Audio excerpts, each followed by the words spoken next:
un réel bonheur d'être avec vous pour partager encore cet après-midi la parole de Dieu et sa présence pour nos vies. J'aimerais poursuivre cet après-midi sur le thème de cette mission, à savoir Dieu, nous et les épreuves de la vie. Je voudrais introduire cet après-midi cette prédication en lisant un court texte dans le livre des psaumes. C'est au psaume 74, je lis au verset 16 et 17, où Asaph, inspiré par le Saint-Esprit, dit à Dieu: « À toi est le jour, à toi est la nuit, tu as créé la lumière et le soleil, tu as fixé toutes les limites de la terre, tu as établi l'été et l'hiver. » La parole du Seigneur nous enseigne donc ici que tous les phénomènes de la nature qui nous entourent dépendent de la puissance souveraine de Dieu. La nature ne fait pas et n'agit pas comme bon lui semble. Dieu a le contrôle de tout. Le texte que nous venons de lire est très clair là-dessus. Il est dit: « Tu as créé la lumière et le soleil. » Et vous remarquez la régularité avec laquelle se succèdent le jour et la nuit. Nous avons eu quelques heures de repos cette nuit. Nous nous sommes levés ce matin. Il fait jour. Et avouons-le, pour chacun de nous, nous n'y sommes absolument pour rien. Il fait jour, un point, c'est tout. Dans quelques heures, ce sera la nuit. Pour nous, ici en France, le soleil va se coucher, comme on dit. Il y aura la nuit pendant un certain nombre d'heures et nous n'y serons absolument pour rien. Aucun être humain n'a de pouvoir là-dessus. Dieu a le contrôle de tout. La clarté des étoiles, la lumière du jour sont en son pouvoir. La parole de Dieu nous dit, et nous l'avons lu, que c'est lui qui a établi l'été et l'hiver. Et le thème de ma prédication cet après-midi, c'est que le jour et la nuit sont à Dieu. Le jour et la nuit sont à Dieu. Alors il y a d'autres textes de la parole de Dieu qui nous montrent que Dieu a le contrôle de tout, mais il a le contrôle de tout dans d'autres domaines, pas seulement dans celui de la nature. Je lis pour vous dans l'Épître aux Romains, au chapitre 8, verset 35. Vous connaissez ce texte, c'est un rappel. « Qui nous séparera de l'amour de Christ ?» Et vous allez voir une avalanche de nuit. Sera-ce la tribulation, ou l'angoisse, ou la persécution, ou la faim, ou la nudité, ou le péril, ou l'épée? Selon qu'il est écrit, c'est à cause de toi qu'on nous met à mort tout le jour, qu'on nous regarde comme des brebis destinées à la boucherie. Mais dans toutes ces choses, nous sommes plus que vainqueurs par celui qui nous a aimés. Et vous savez pourquoi? Parce que la nuit est à Dieu. Il a le contrôle de nos jours, mais il a aussi le contrôle de nos nuits morales et spirituelles.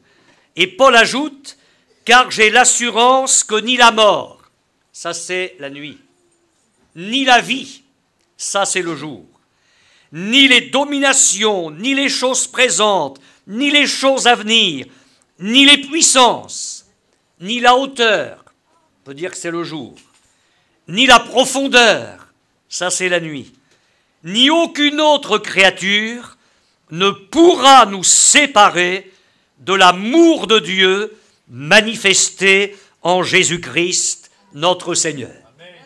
Ça, c'est la première piqûre de vitamine pour cet après-midi. Et je peux me dire avec bonheur, Dieu a le contrôle de tout dans ma vie. Que ce soit un temps facile, le jour, que ce soit un temps difficile, la nuit comme le jour sont à Dieu. Jésus a manifesté l'amour de Dieu pour ma vie. En Jésus, il y a tout l'amour de Dieu pour moi et rien, ni personne ne peut me séparer de l'amour de Dieu manifesté en Jésus-Christ. Et il faut que cet après-midi, nous puisions en cela notre joie, notre sécurité, notre consolation. Quel est l'enseignement spirituel de cette pensée? C'est que chacun de nous cet après-midi est appelé à compter sur la fidélité de Dieu dans sa grâce. Le Seigneur est prêt à éclairer tes jours, mais le Seigneur est tout à fait disposé à éclairer tes nuits. Et il veut le faire avec équilibre. Je viendrai sur ce texte d'Ésaïe beaucoup plus tard dans la prédication, mais il est dit dans la parole de Dieu, il donne la prospérité. Ça, c'est le jour. Et il permet aussi l'adversité. Ça, c'est la nuit. Dans ce texte du psaume 74, j'ai lu « Tu as établi l'été ». Ça, on aime. Ce sont les temps de chaleur dans notre vie spirituelle, les temps de bénédiction, les temps de révélation, les temps de communion, les temps de fruits spirituels, les succès, les victoires. Mais le Seigneur a aussi établi l'hiver. Ça, on aime moins. Mais le Seigneur triomphe dans nos hivers. Vous comprendrez derrière l'image ce que nous pouvons y mettre, le temps des grands froids, le temps de la morsure, des vents froids, le temps de la neige, le temps de la glace. Et dans ces temps-là dans ta vie, Dieu garde son alliance envers toi en Jésus-Christ. Et il est disposé à réchauffer ton cœur. J'aimerais vous parler de deux hommes qui sont passés de l'hiver à l'été. Ils étaient en train de tourner le dos à Jérusalem et ils s'en allaient vers un petit village qui s'appelait Emmaüs. Et dans leur cœur, c'était l'hiver, c'était le froid, parce qu'ils vivaient un christianisme 3 jours en retard. Dieu avait déjà mis sa pendule à l'heure de la résurrection, mais eux étaient restés 3 jours en retard à l'heure de la crucifixion et de la mise au tombeau. Jésus avait pourtant annoncé que le Fils de l'homme devait donner sa vie en sacrifice et que 3 jours après il ressusciterait, mais ça, ils ne le croyaient pas. Ils espéraient un royaume terrestre auquel eux participeraient. Ils attendaient un Messie régnant qui mettrait les armées romaines dehors et qui allait établir un règne glorieux. Et là, leur espérance messianique s'effondre. Voilà que leur Messie meurt misérablement comme un maudit sur une croix et est déposé dans un sépulcre. Alors l'hiver s'installe dans leur cœur, parce que toutes leurs espérances s'effondrent. Ils l'ont donc suivi 3 ans et demi pour rien. Ils se sont attachés à lui pour rien. Ils ont mis en lui leur espérance pour rien. Il a fini comme un maudit sur une croix. Alors ils s'en vont, ce dimanche soir de la résurrection, vers Emmaüs, le froid dans le cœur. Et tandis qu'ils cheminent vers Emmaüs, en chemin, ils s'entretiennent de tout ce qui s'est passé. Et quand quelqu'un qui n'a pas le moral parle avec quelqu'un qui n'a pas le moral, je crois que vous m'avez compris, le résultat, c'est qu'ils n'ont pas le moral. Au point que, pendant qu'ils parlent et qu'ils discutent, quelqu'un arrive, s'approche et fait route avec eux. C'est Jésus. Jésus qui ne nous abandonne pas quand nous sommes au creux de la vague. Jésus qui ne nous rejette pas quand nous sommes dans nos nuits. Bien sûr qu'ils auraient dû croire, bien sûr qu'ils devraient être à l'heure de la joie, bien sûr qu'ils devraient être à l'heure de l'été de Dieu, mais le Seigneur va faire avec. Et ce n'est pas parce qu'ils sont dans leur nuit que le Seigneur va les rejeter. Jésus va venir les chercher là où ils sont. Alors Jésus s'approche et fait route avec eux. Mais vous savez, nos hivers sont tels que parfois il est là près de nous et on ne le voit même pas. On ne le sent même pas. Alors Jésus va commencer sa thérapie spirituelle. De quoi est-ce que vous parlez? Vous avez l'air tellement triste. Alors l'un des deux, qui s'appelle Cléopas, lui dit, mais tu ne serais pas le seul par hasard, j'aime bien ça, tu n'es pas le seul par hasard qui, séjournant à Jérusalem, ne sache pas ce qui est arrivé. Ah, s'il y en a un qui le savait, c'était bien lui, hein? Et Jésus ne peut pas mentir. Et puis il n'a pas l'intention de dévoiler tout de suite. Et j'aime la façon dont Jésus sait parler. Quoi? Quoi? Leur dit-il. Et en leur posant cette question, il va les obliger à vider leur cœur. Et c'est bien que dans nos hivers, nous laissions Jésus s'approcher de nous pour exercer encore une fois cette thérapie divine pour nous amener à vider nos cœurs. Ça, c'est une première chose importante. Ils lui répondent, mais ce qui est arrivé au sujet de Jésus de Nazareth, enfin, c'était un prophète puissant en œuvre, en parole, devant Dieu, devant tout le peuple. Et on sait comment les principaux sacrificateurs et nos magistrats l'ont livré pour le faire condamner à mort et l'ont crucifié. Et là, ils arrivent à, excusez-moi l'expression, hein, ils arrivent à accoucher de leur vrai problème. Nous espérions. Et quand ils disent ça, ils sont en train de se vider de leur désespoir. Et c'est là où Jésus voulait les amener. Se vider de leur hiver. Nous espérions que ce serait lui qui délivrerait Israël. Mais avec tout ça, c'est le 3e jour que ces choses se sont passées. Alors il est vrai que quelques femmes, c'est pas très flatteur pour vous mes sœurs, mais c'est pas de ma faute, hein, c'est pas moi qui le dis, c'est l'Évangile. Il est vrai que quelques femmes d'entre nous nous ont fort étonnés, s'étant rendues de grand matin au sépulcre et n'ayant pas trouvé son corps, elles sont venues dire que des anges leur sont apparus et ont annoncé qu'il est vivant. Alors quelques-uns de ceux qui étaient avec nous sont allés au sépulcre. Effectivement, ils ont trouvé les choses comme les femmes l'avaient dit, mais lui, ils ne l'ont pas vu. Vous avez entendu, les femmes, on ne sait pas trop ce qu'elles ont raconté finalement, hein, parce qu'elles ne l'ont pas vu. Mais je vais me rattraper, mes sœurs. Celles qui sont allées au sépulcre avant les hommes, ce sont les femmes. Et si le Seigneur est apparu une première fois à quelqu'un, c'est à une femme. Ouais. Mais cela dit, lui, ils ne l'ont pas vu.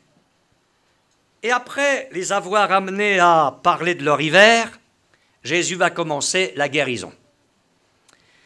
Ô homme sans intelligence, et dont le cœur est lent à croire tout ce qu'ont dit les prophètes, mais ne fallait-il pas que le Christ souffre ces choses et qu'il entrât dans sa gloire?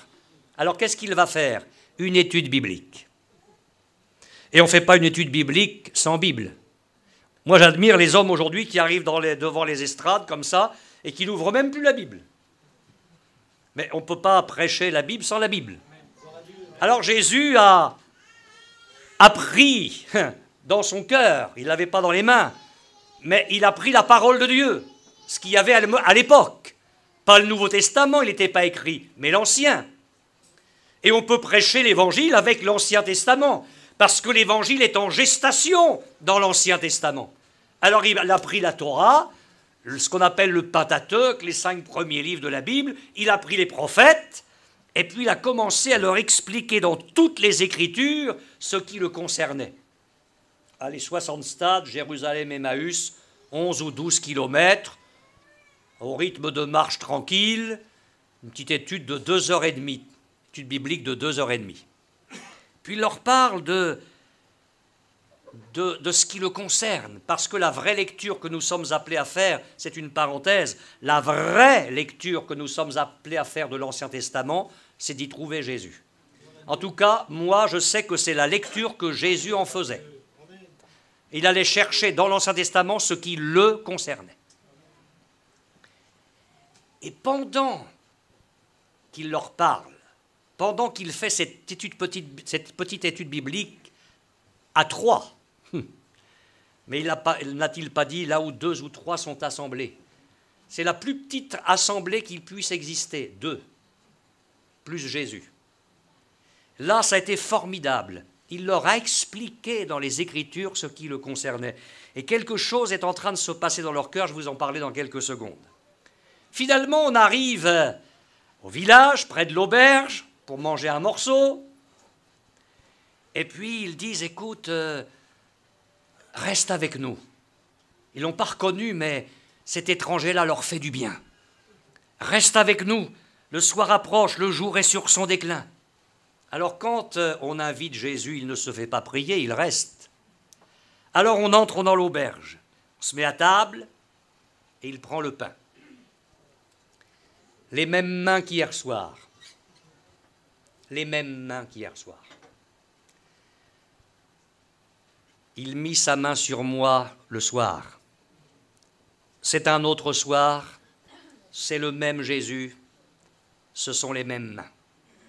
C'est curieux, c'est lui qui prend l'initiative, il prend le pain, il le rompt et il le leur donne.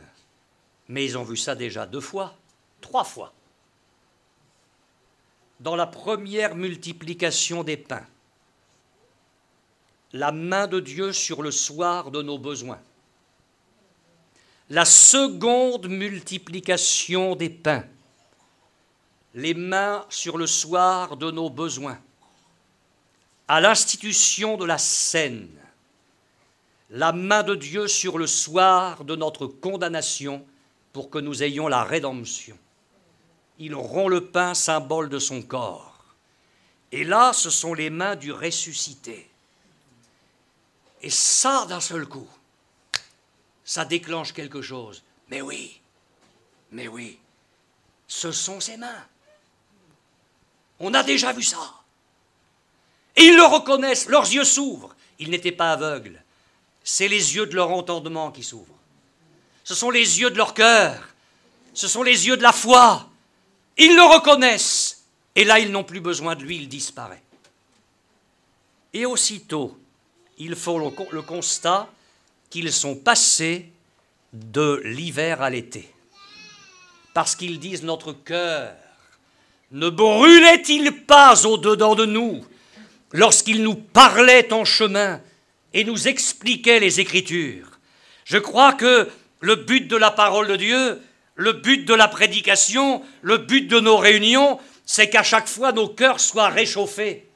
Et on peut arriver dans une réunion en état d'hiver et en ressortir avec l'été, parce que la parole de Dieu aura réchauffé nos cœurs. Notre cœur ne brûlait-il pas au-dedans de nous? Alors quand ça brûle à nouveau, il n'y a pas trop de réunions. Ils lâchent l'auberge et ils font le chemin inverse, 11 ou 12 kilomètres, la nuit, pour retrouver les frères. Parce que quand le cœur brûle, on retrouve la communion fraternelle. Quand le cœur brûle, on retrouve le zèle. Quand le cœur est réchauffé, on retrouve la joie. Et là, ils arrivent et ils disent, mais on a vu le Seigneur. Et les autres disent, bah nous aussi, hein, on l'a vu. Il est apparu à Simon. C'est curieux, mais quand on a le même Seigneur, il n'y a pas de divergence dans la révélation. C'est la même expérience, c'est le même chemin, parce que c'est le même Christ. Et quel bonheur dans cette réunion! Le Seigneur était venu dans leur hiver, et il les a ramenés dans son été à lui. Le chemin de la résurrection, le chemin de la grâce. Je voudrais vous dire, mes frères et sœurs, qu'il y a dans notre expérience chrétienne un cycle inévitable, inévitable. Parce qu'il y a un cycle des saisons dans la nature. Dans quelques jours, et ce sera très court, nous allons basculer en hiver, à partir du 21 décembre. Puis ce sera le printemps, si Jésus n'est pas revenu. Puis l'été, puis l'automne, puis à nouveau l'hiver. Il y a un cycle. Il y a un cycle dans nos journées. Je l'ai dit, nous sommes le jour, dans quelques heures la nuit. Demain matin, nous allons nous retrouver, ce sera le jour. Et nous ne changerons rien à cela. C'est un cycle divin. Le livre de la Genèse dit, tant que la terre, subsistera, le froid et la chaleur, l'été et l'hiver, le jour et la nuit ne cesseront point. C'est un cycle. Mais Dieu est fidèle à sa parole pour ces cycles de la nature. Et il sera fidèle dans ses relations avec nous, dans le cycle de notre vie chrétienne. Ce ne sera pas toujours l'été pour toi, mais ce ne sera pas toujours l'hiver non plus. Il y aura des cycles où Dieu permettra des temps difficiles, puis des temps de grâce, puis à nouveau des temps difficiles, puis à nouveau des temps de grâce. Ça fait partie de l'école de Dieu. Mais Dieu est fidèle dans ces cycles-là.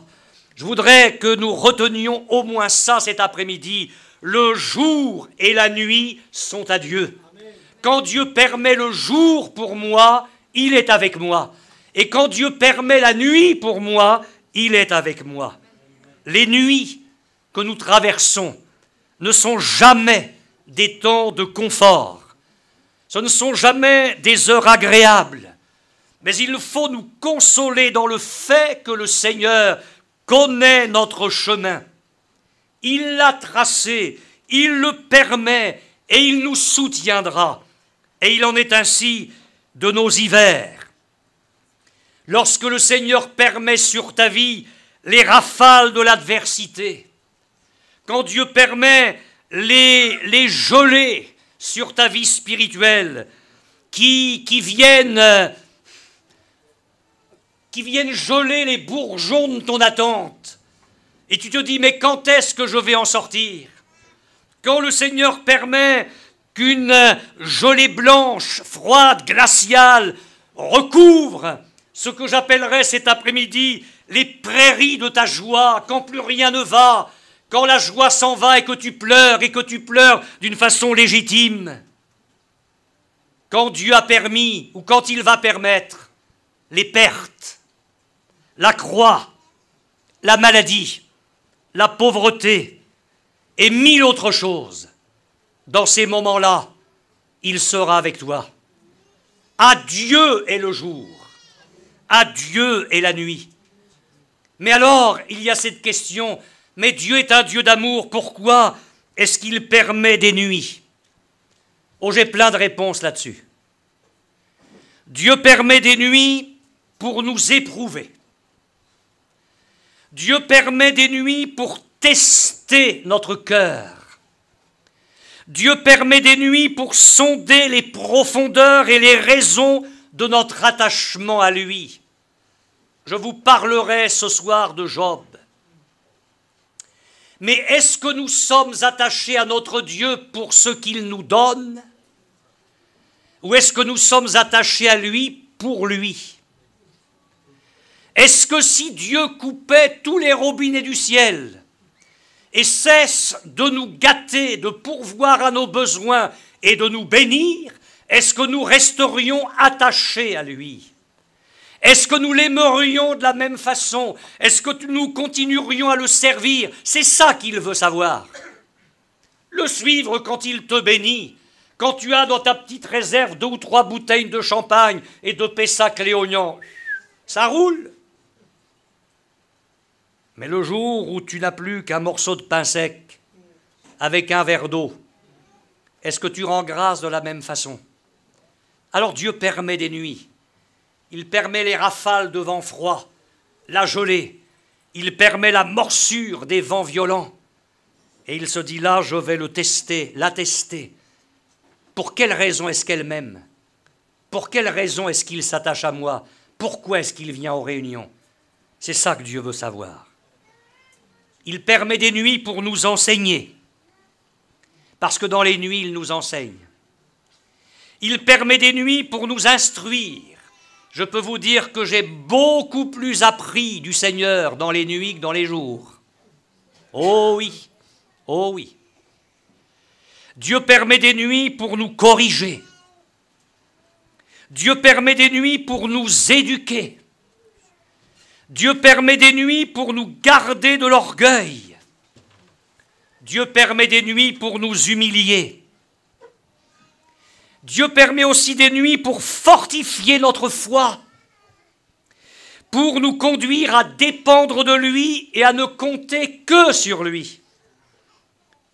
Et puis ne l'oublions pas, Dieu permet des nuits pour se glorifier lui par son soutien, pour se glorifier par sa grâce, pour se glorifier par ses interventions puissantes. Et puis je vais vous dire une chose, on en parlera ce soir et demain, tout ce qui peut se passer la nuit tourne au plus haut bien de ses enfants. Parce qu'Asaph, inspiré par le Saint-Esprit, a dit « Adieu le jour, mais adieu la nuit ». Je vous avais dit tout à l'heure que je reviendrai sur ce texte d'Ésaïe. Écoutez bien, c'est Dieu qui parle. « Je forme la lumière. Je crée les ténèbres. » C'est Dieu qui parle. « Je crée les ténèbres. Je donne la prospérité. Et je crée l'adversité. Moi, l'Éternel, je fais toutes ces choses. » Dieu a le contrôle de tout.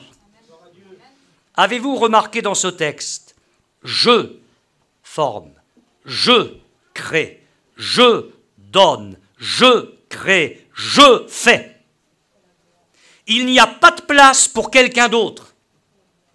Il n'y a pas de place pour une autre volonté souveraine, surtout pas celle de Satan.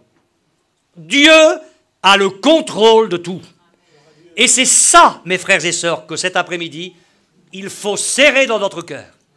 Il ne faut pas permettre que dans le territoire de notre foi, nous permettions un millimètre d'infiltration satanique pour penser qu'à un moment donné, le diable peut être maître de la situation. Jamais, au grand jamais.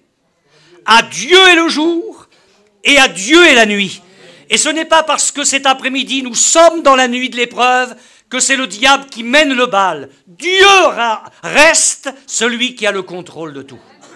Gloire au Seigneur. Alors l'attitude de Dieu envers nous dans la nuit. Eh bien, j'aime ce texte de la Bible qui dit que Dieu était sur son trône lors du déluge. Il restait sur le trône. Il avait le contrôle de tout. Je voudrais vous dire que, alors que la nuit va venir dans quelques heures, Dieu ne va pas quitter son trône parce que le soleil se couche et que la nuit vient. Et dans notre vie spirituelle, c'est pareil.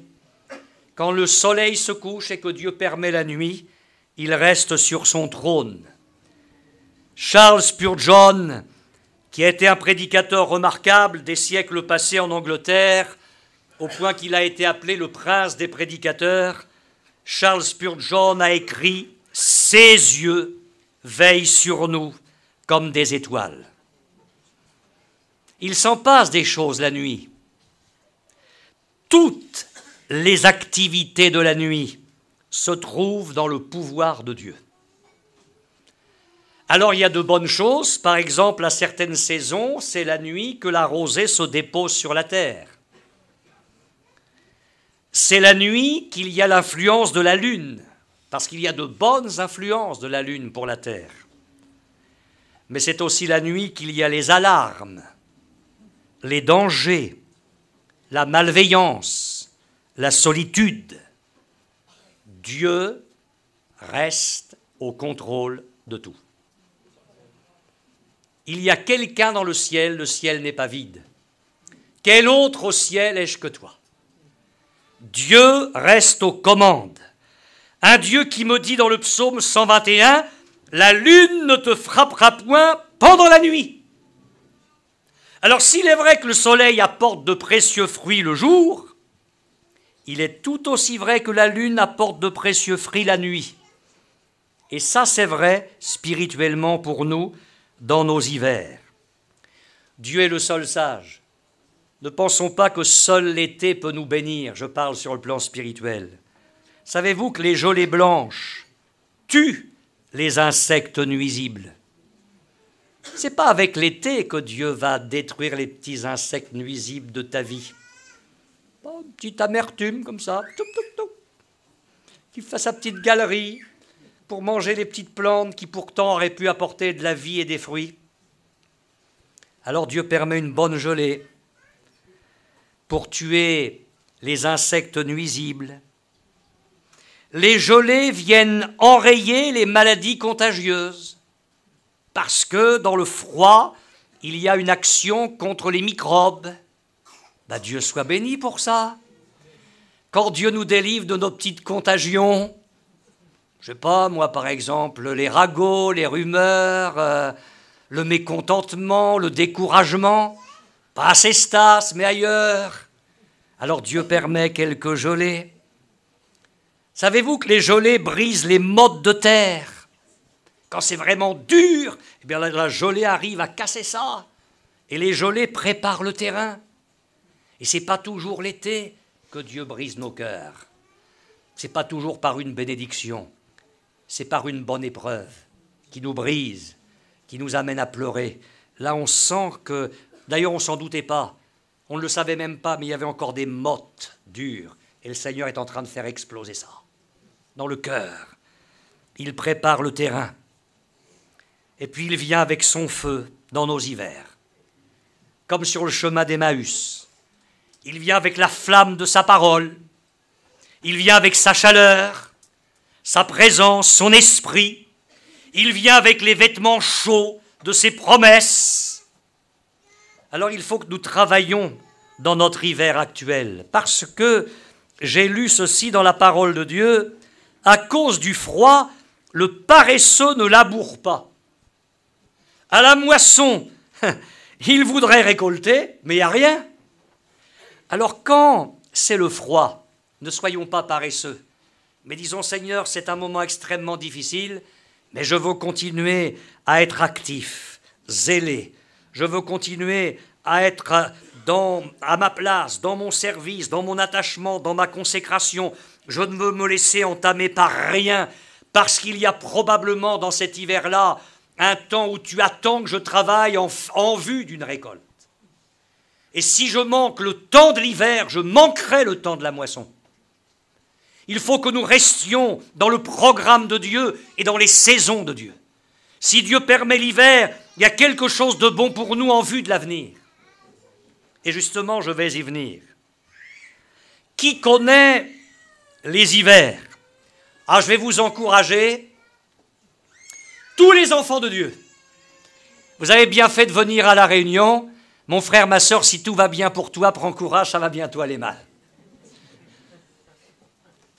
C'est inévitable, c'est inévitable. Tous les enfants de Dieu connaissent ça. Résistez au diable avec une foi ferme, sachant que les mêmes souffrances sont imposées à vos frères dans le monde. Les nuits, les hivers, le peuple de Dieu connaît cela sur toute la terre. Il y a une nuée de témoins dans les Écritures, une nuée de témoins. C'est pourquoi l'Écriture dit que tout ce qui a été écrit d'avance l'a été pour notre instruction, afin que par la consolation, la patience que donnent les Écritures, nous possédions l'espérance. Je lis ma Bible et je me dis, oh là là là là, il en a subi celui-là. Et il en est sorti. Alors, ça me donne de la consolation. Il n'y a pas que moi. Ça me donne de la patience. Ça a duré pour lui, mais il a fini par s'en sortir. Alors moi, j'attends, Seigneur. Et dans cette patience, cette consolation que procure la Bible, il y a une espérance. Parce que je me dis, il s'en est sorti, alors je m'en sortirai. Il était beau, ce petit ce petit jeune homme de 17 ans. Il était le chouchou du papa, mais c'était le chouchou du Seigneur. Et Dieu lui a donné des révélations, il était un petit peu vantard. Il aurait mieux fait de garder ça pour lui, il a parlé à ses frères, j'ai eu un songe. Puis une deuxième fois, j'ai eu un songe. Puis effectivement, dans le songe, c'était lui à l'honneur, puis les frères qui s'abaissaient devant lui. Alors ils ont fait une assemblée, un huis clos. Ils ont examiné le dossier de Joseph. Ils ont dit, celui-là, ce frère-là, on n'en peut plus, quoi. Il faut lui faire sa peau. Et le jour favorable est arrivé. Le Seigneur a ses jours favorables, le diable aussi. Envoyé par le Père pour prendre des nouvelles de ses frères, ils l'ont vu arriver. Et ils ont dit, maintenant on y va. Joseph a connu l'hiver de la jalousie, l'hiver de l'envie, l'hiver du complot, puis l'hiver du mensonge, des cabales, l'hiver de la haine, l'hiver de la méchanceté, l'hiver de la cruauté, l'hiver du rejet. Ils l'ont dépouillé de sa tunique, ils l'ont mis dans une citerne, et puis ils l'ont vendu à des Ismaélites. Et l'hiver de Joseph s'est poursuivi en Égypte. Là, il a une petite bouffée d'air frais. Dieu permet une toute petite bouffée d'air frais, mais ça ne va pas durer longtemps. Ce n'est pas fini l'hiver de Joseph. Il n'est pas allé assez à la moulinette. Et tant qu'on n'est pas assez allé à la moulinette, on ira. Parce que Dieu, à la suite dans les idées, ce n'est pas lui qui va caler. Il ne travaille qu'avec des hommes et des femmes brisés. Il ne travaille qu'avec des hommes et des femmes brisés. Une église qui localement vit un réveil, c'est une église formée d'hommes et de femmes qui ne sont pas là pour se faire valoir, mais qui sont brisés. Qui sont brisés. Alors Dieu permet les hivers. Il va être en honneur dans la maison de Potiphar qui lui fait confiance. Tout passe entre ses mains, tout prospère, mais ça n'est pas terminé. Dieu permet l'hiver de la tentation, l'hiver de la calomnie, l'hiver du harcèlement, l'hiver des cabales là encore, l'hiver d'un jugement inique. Il se retrouve en prison injustement. Dieu permet une petite bouffée d'air frais là encore, et par petites touches comme ça.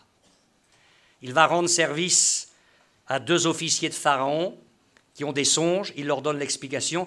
Puis juste avant qu'il ferme la porte de la prison, m'oubliez pas les gars, m'oubliez pas parce que je suis là injustement. Pas de souci Joseph, pas de souci, tu peux compter sur nous. À peine la porte de la prison fermée, ils l'ont oublié. Saint oubli de Dieu. Qui dans le PC là-haut de ces hommes-là, je sais pas, moi il y a eu un bug, ça a zappé. Ils ont oublié Joseph. 2 ans. 2 ans encore. Où Dieu fait que l'homme descend, c'est l'hiver. Et quand là-haut, Dieu a dit, ça y est, il est prêt, d'un seul coup, on passe de l'hiver à l'été. De la nuit au jour, parce qu'à lui est le jour, à lui est la nuit. Il a établi l'hiver, mais il a établi l'été. Alors il se passe quelque chose, vous connaissez l'histoire biblique, dans le palais de Pharaon, et subitement, boum, tout bascule. Et quand le mur de l'Europe de l'Est tombe, ça bascule en 48 heures. Parce qu'on a l'impression dans l'histoire que tout s'arrête comme ça longtemps. Puis à un moment donné, Dieu dit, on fait une étape de plus dans l'histoire. Et boum, tout s'écroule et ça va très vite. Et ça va aller très vite pour Joseph, parce que ça a été long avant. Pour que ça aille vite, à un moment donné, il faut que ça soit très long avant. Alors il y en a qui disent, Pharaon a eu un songe, personne ne peut l'expliquer. Ah, tiens, mon ordinateur se remet en route. Il s'est reconnecté. Je me souviens, il y a un petit gars, là, paye pas de mine en prison, avec les chansons, avec le panetier, on a eu un songe tous les deux. Et ce petit gars-là, il nous a donné l'explication du songe, c'est arrivé comme ça. Le panetier est mort et moi je vis. Pharaon a dit, qu'est-ce que c'est que ça? Amenez-le. Alors tout de suite, ça change. Joseph se rase, il se lave, on change ses vêtements, il arrive. Tu expliques les songes. Personne dans mon royaume n'explique les songes, et toi, tu les expliques. Un gars qui n'a pas connu l'hiver. Bah, bien sûr. Les pasteurs, ils valent rien. L'ancienne génération, des ringards. Nous, les nouveaux candidats, on arrive. Et vous allez voir avec nous, la musique, le chant, le réveil. Eh ben, tu vas pas aller loin, mon gars. T'as besoin d'un long hiver. Voilà comment les gars qui connaissent pas l'hiver arrivent. Ah, mais t'as eu raison de me faire venir. Parce qu'effectivement, le seul qui peut expliquer, c'est moi. Il y en a qu'un. Un bon, c'est moi. Il y en a qu'un qui est béni. Il y en a qu'un qui a la vocation, la révélation. L'homme qui est passé par l'hiver, il arrive et il s'efface derrière son Seigneur. Moi, j'explique rien. Moi, je peux rien. C'est à Dieu qu'appartiennent les révélations et les explications. Enfin, raconte-moi ça quand même. Alors, Pharaon raconte le songe. Lui, il donne l'explication. Non, même pas. C'est Joseph qui va donner et le songe et l'explication. Et là, allez, il faut qu'il aille derrière mon char et que quand il va passer derrière moi, tout le monde crie à genoux. Il arrive Premier ministre d'Égypte. Parce qu'avec ce petit gars qui a connu ce si long hiver, Dieu va sauver l'Égypte. Dieu va sauver l'embryon d'Israël. Dieu va tout préparer pour le berceau du Messie. Rien que ça. Rien que ça. Et quand vous lisez la vieille prophétie de Jacob sur ses 12 fils et que vous arrivez à Joseph, les meilleures productions, les meilleures bénédictions, d'en haut, d'en bas, les meilleurs, ça arrive de partout pour lui. L'homme qui a connu l'hiver et ensuite l'été. Ne te décourage pas, mon frère. Dans l'hiver, Dieu est en train de préparer quelque chose. Ne te décourage pas, ma sœur, dans ton hiver. Tu ne seras jamais première ministre de France derrière François Hollande. Mais une bonne servante dans le royaume de Dieu, c'est meilleur. Pensez à David. Alors David, c'est une succession d'hiver et d'été. D'abord, je dirais l'automne. Allez, pas l'hiver, l'automne. Réunion de famille, on va oindre le futur roi. On rassemble les 7 fils d'Isaïe. Lui, le 8e, le petit là, il est bon à garder les pourceaux. On l'invite même pas à la réunion de famille. C'est la quantité négligeable. C'est une espèce d'automne, quoi. L'homme dans la famille qui on s'intéresse pas trop à lui. Justement, c'est celui-là. C'est celui-là. Alors il est loin, et aussitôt ça monte, promotion. Il arrive, musicien attitré du roi, jouer de l'harpe sur le parquet ciré du palais devant le roi Saül. Le temps passe, arrive la bataille contre Goliath. Tout le monde fuit. Saül, le roi, là, où il est? Il n'ose pas y aller. David dit, moi, je vais y aller. Mais ce n'est pas de l'orgueil, ce n'est pas de la prétention, c'est de la foi. Lui, il arrive là avec ses dieux, ses armes, mais moi, je descends contre lui au nom de l'Éternel des armées. Et vous savez très bien que David, c'est le descendant des Gitans. Il était beau. Il avait une belle voix, habile dans la musique, vivait dans les champs et il lançait des pierres. Ben oui. Alors, une seule pierre.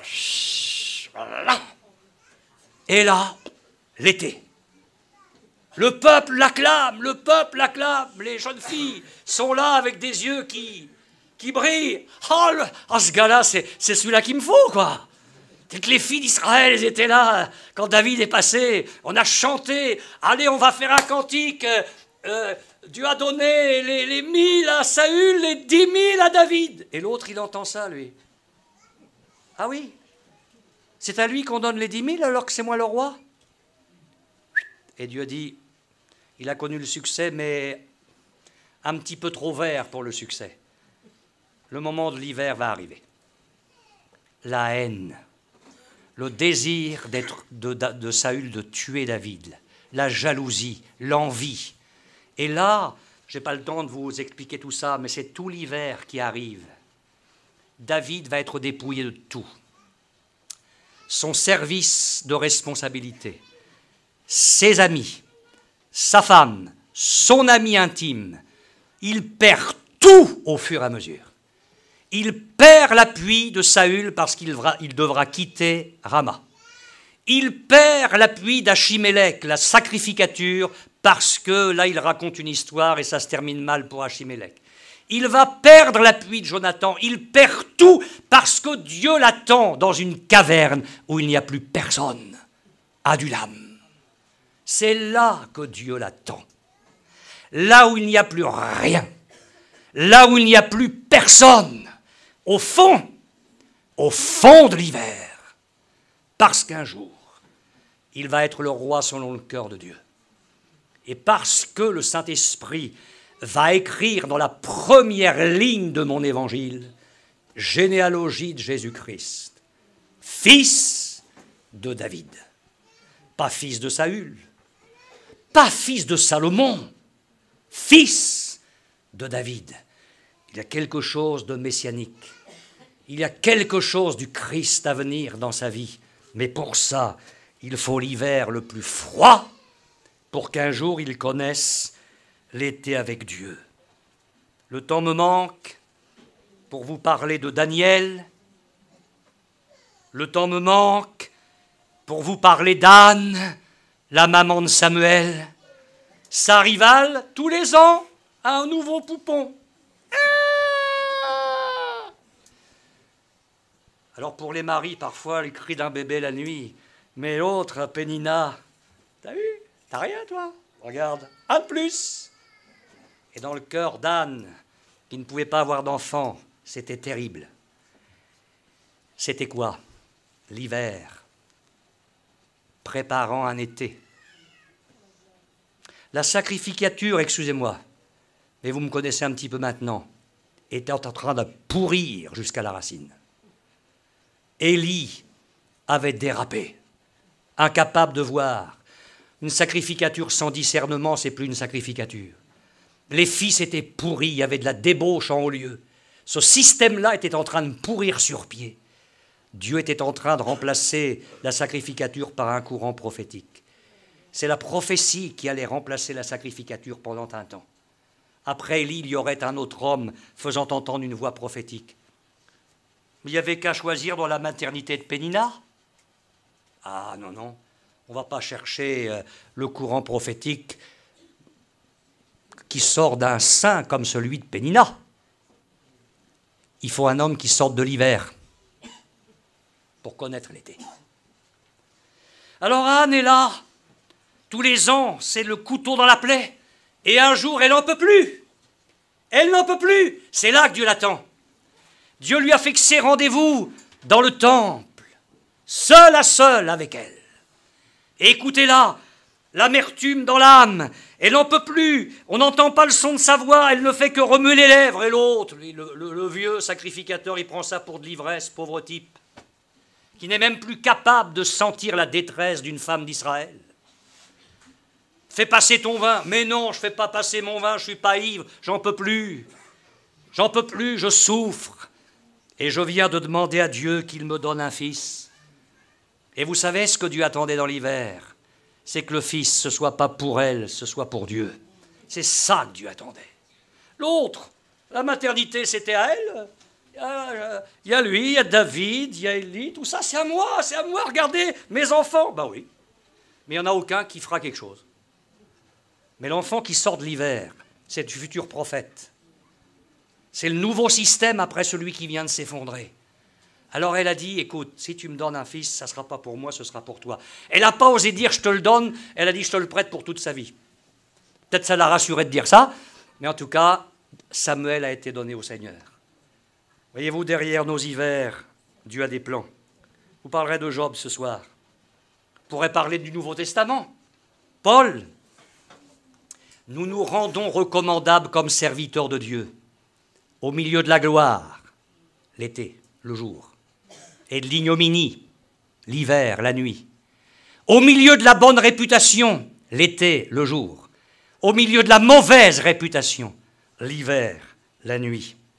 Le plus grand exemple, comme toujours, Jésus. Le jour, l'été, regardez-le, des guérisons à profusion, des miracles, des délivrances, des foules qui viennent de partout l'écouter, parfois au point de se fouler les uns les autres. L'été du jour des rameaux, Hosanna, sauve de grâce, béni soit celui qui vient au nom du Seigneur. L'été, le jour. Mais regardez la nuit de Gethsémané.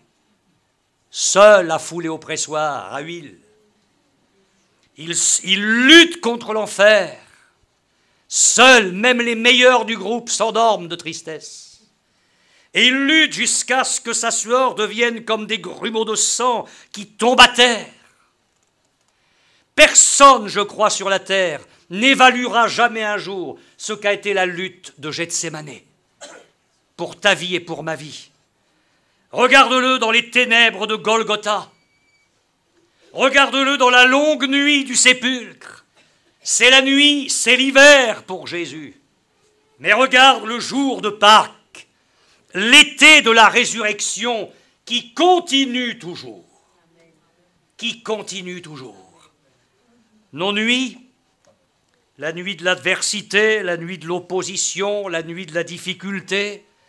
On pourrait parler des disciples dans la tempête, la nuit, après un jour merveilleux d'enseignement de Jésus et de la multiplication des pains, et maintenant ils sont dans leur nuit. C'est une espèce d'hiver spirituel face au vent contraire, là, seul à se démener, après un jour aussi béni. Et qu'est-ce qu'il fait? C'est lui qui a demandé qu'on traverse.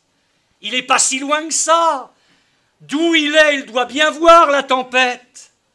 Oui, il la voit. Et il les laisse mijoter tranquillement.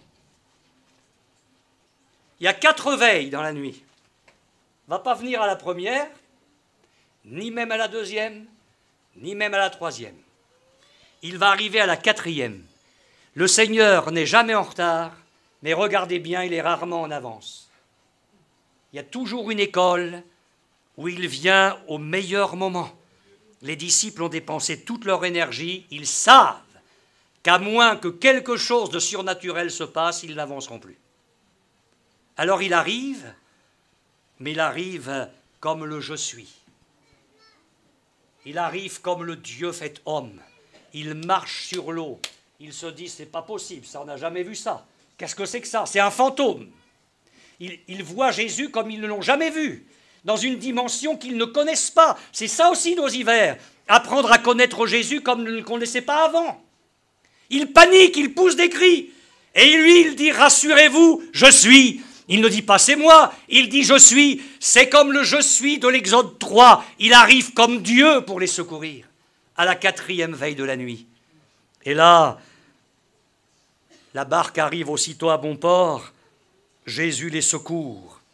Dieu contrôle la nuit de l'affliction. Elle est soumise à sa volonté, tout autant que le jour de la félicité. Et quand Jésus vient à notre secours, quelle révélation et quelle expérience! On pourrait parler de la nuit de la persécution, de la déception, de l'incompréhension. Je vous parlerai demain matin de la nuit de Paul et de Silas dans la prison de Philippe. Parce que le thème de mon message demain matin, si vous voulez bien venir, c'est Dieu donne des cantiques dans la nuit. Dieu donne des cantiques dans la nuit. Alors, je vais terminer par ce que j'ai dit hier soir. Ce petit refrain dans la Genèse. Il y eut un soir, il y eut un matin, ce fut le premier jour, puis le deuxième, puis le troisième. Et je vous ai dit que le matin finit par triompher. Je vais terminer avec ça. Dans l'Apocalypse, il y a 2 trônes qui s'affrontent et 2 royaumes. Il y a le royaume et le trône de la bête, et il y a le trône et le royaume de Dieu. Et au chapitre 16e de l'Apocalypse, je vois un ange qui verse ce que la Bible appelle la 5e coupe sur la terre. Et quand l'ange de Dieu verse la 5e coupe sur la terre, le trône de la bête et son royaume sont couverts de ténèbres. Et les hommes se mordent la langue de douleur. Ça, c'est ce qui se passe quand Dieu intervient au niveau de Satan et de ses hordes de démons. Mais à l'avant-dernier chapitre de la Bible et au dernier chapitre de la Bible, je lis ceci. La ville, la nouvelle Jérusalem, n'a besoin ni du soleil ni de la lune pour l'éclairer, car la gloire de Dieu l'éclaire, et l'agneau est son flambeau. Et dans le dernier chapitre, il n'y aura plus de nuit, ils n'auront besoin ni de lampe, ni de lumière, parce que le Seigneur Dieu les éclairera et ils régneront au siècle des siècles. Nous allons vers un jour, un été, qui ne finiront jamais. Alors je te dis, mon frère, ma sœur, courage. À lui est le jour, à lui est la nuit, mais Dieu triomphera toujours. Et nous triompherons en lui, et nous triompherons avec lui. Amen. Nous allons prier ensemble le Seigneur, et prenez courage parce que ce soir, je vais vous parler de Dieu qui fixe des limites à nos épreuves. Il fixe des limites. Il y a un moment, Dieu dit stop, ça ne va pas aller plus loin. Dieu fixe des limites, et Dieu soit béni pour ça. On va prier ensemble.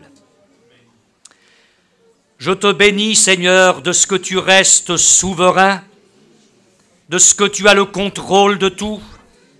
Et nous sommes humiliés de nos paniques, humiliés de nos angoisses, humiliés de nos désespoirs, humiliés de nos révoltes, de nos murmures, de nos perplexités, comme nous aurions besoin souvent de dormir dans la barque avec toi, comme nous aurions besoin d'apprendre à te faire connaître nos besoins vraiment par des prières et des supplications avec des remerciements pour que ta paix qui surpasse toute intelligence garde nos cœurs et nos pensées en Jésus-Christ. Je te prie d'encourager mes frères et mes sœurs par ces méditations. Tu connais le but de nos cœurs, Seigneur, en parlant ainsi. Je prie pour ceux et celles qui sont en train de connaître la nuit, qui sont en train de connaître l'hiver, que la foi leur permette de réaliser que tu as le contrôle de tout, que c'est toi qui as établi l'été et l'hiver, et qu'à toi sont le jour et la nuit, qu'ils puissent demeurer confiants, sereins, rassurés, mettant leurs mains dans ta main, mettant leurs pas dans l'empreinte de tes pas, Seigneur, qu'ils regardent à toi au-dessus des nuages de l'adversité. Tu es au-dessus de tout, au-dessus de tous. Et nous te prions pour que le Saint-Esprit nous entraîne à te faire confiance. À toi, Seigneur, soit toute la gloire. Amen, amen. Alléluia. Gloire à Jésus. Amen. Gloire au Seigneur. Hein?